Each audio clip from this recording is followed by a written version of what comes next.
Olha, vamos ser sinceros, ninguém acorda de manhã pensando em petróleo, certo? A gente não acompanha o preço do barril, nem a cotação lá fora.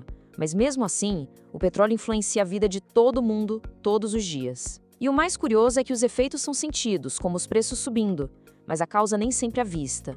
O impacto dele é silencioso, mas nossa, é extremamente poderoso.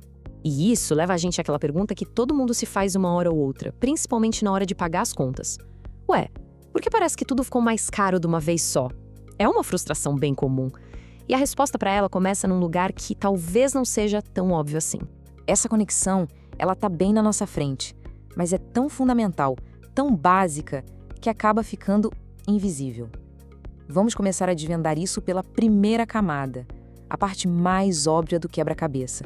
Essa aqui é a conexão que todo mundo sente no bolso, na hora. É ir no posto abastecer e ver que o preço aumentou.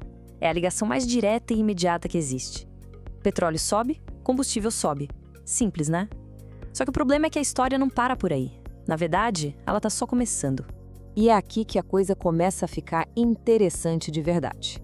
Como é que o preço de um barril de petróleo lá do outro lado do mundo pode influenciar no preço de um pacote de arroz bem aqui na prateleira do mercado? Parece distante, né? Mas a ligação é total.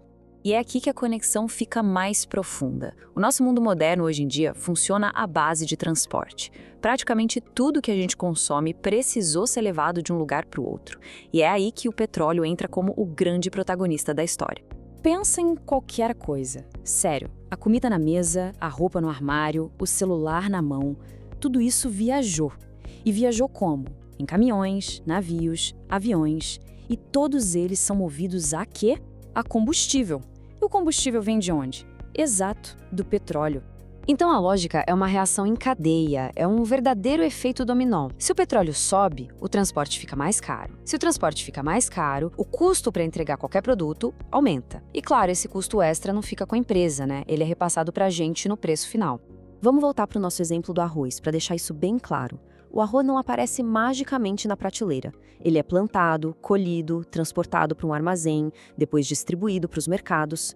Cada uma dessas etapas gasta energia e principalmente combustível. Então o ponto é esse: se o petróleo sobe, o arroz sobe.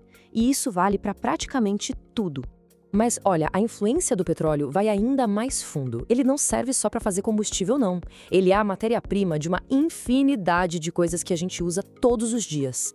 O petróleo está literalmente dentro dos produtos. As embalagens plásticas, os fertilizantes usados na agricultura para produzir a nossa comida, vários produtos químicos, tudo isso vem do petróleo. Ou seja, ele não afeta só o transporte, afeta também o custo de produzir as coisas.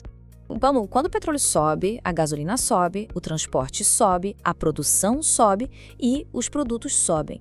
O resultado disso tudo é uma palavra que todo mundo conhece e sente no bolso: inflação. É o aumento geral dos preços que faz o nosso dinheiro valer menos. Dando uma pequena pausa aqui, essa forma de conectar os pontos faz sentido? Perceber como o único fator consegue mexer com a economia inteira é quase uma virada de chave, né? Se essa análise está ajudando a enxergar as coisas de um jeito novo, já vale deixar aquele like e seguir o canal, porque entender o porquê das coisas é sempre o primeiro passo para a gente navegar melhor por elas. Agora, vamos ampliar um pouco a visão. Afinal, por que o preço do petróleo sobe ou desce? Muitas vezes, a resposta não está nem aqui perto, mas sim lá no cenário global. O petróleo é um dos recursos mais estratégicos do planeta, e a produção dele está bem concentrada em algumas regiões específicas. O mecanismo é fascinante. Quando surge um conflito, uma guerra, qualquer tipo de tensão política em uma grande região produtora, o mercado financeiro inteiro entra em alerta.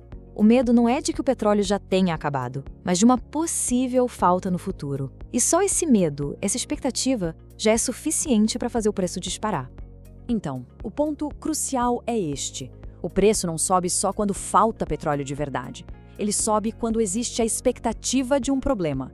O mercado reage ao medo, muitas vezes antes de qualquer coisa concreta acontecer.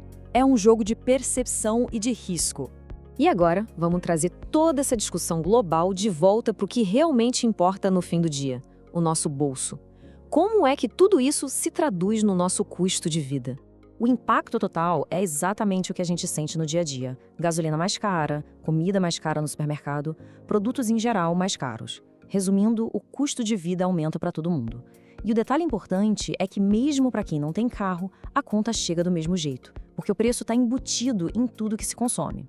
Isso responde à nossa pergunta lá do começo. Por que parece que tudo sobe junto? Porque na prática, sobe mesmo. O petróleo é um dos pilares da nossa economia. Quando o preço dele sobe, ele age como uma maré que vai puxando todo o resto junto. Não é aleatório, é sistêmico. E aqui a gente chega no ponto principal desta análise. O problema maior não é só o preço das coisas subir, é não entender por que ele sobe. Porque quando não se entende, a situação parece aleatória, injusta, sem lógica. Mas quando se entende o sistema por trás, a frustração começa a dar lugar ao conhecimento. Então, da próxima vez que alguém for no posto ou no mercado e se assustar com o preço, vale lembrar dessa conexão toda. A causa pode não estar ali na esquina, mas sim do outro lado do mundo. E a pergunta que fica é: a gente está apenas sentindo o impacto ou agora estamos começando a entender o que está por trás dele?